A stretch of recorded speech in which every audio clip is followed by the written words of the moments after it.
Again, Cook narrowly avoids death. He spends 7 frustrating, fascinating weeks at Endeavour River, and despite the occasional fight, the locals make a deep impression on him.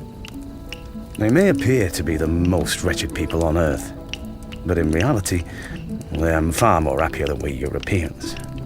They live in a tranquility which is not disturbed by the inequality of condition. The earth and sea of their own accord furnishes them with all things necessary for life. This may have to do with his own life experience, coming from humble beginnings and moving through a British society that was very, very structured along class lines. In Aboriginal lifestyle, as opposed to that, as Cook was witness to and reflected upon favourably, everybody was the same. Cook's startling observations on the Gugu Yimithir will be edited out of the published version of his journal. Inequality of condition? Aborigines happier than Europeans. The 18th century establishment won't have its heroes flirting with radical politics.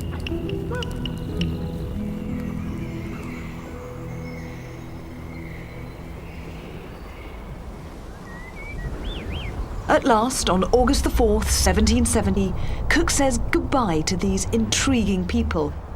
He then navigates the patched-up Endeavour out through the maze of the Great Barrier Reef. It is an astonishing feat of sailing.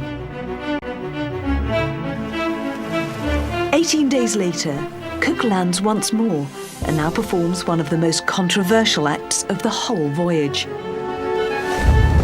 He claims the entire east coast of New Holland for Britain. He names it New South Wales. We know the secret orders that Cook was given before he left Britain. That was to take possession of the Great South Land on 2 counts.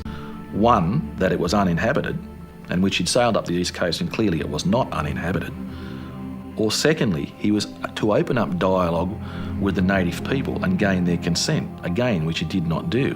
But of course, Cook is a servant of the British Empire, and the hope was that he could steal an advantage over other possible national rivals, particularly, of course, the French. What happened there was totally illegal. And you could basically say it was a theft of this continent from Indigenous people, and is still today illegal.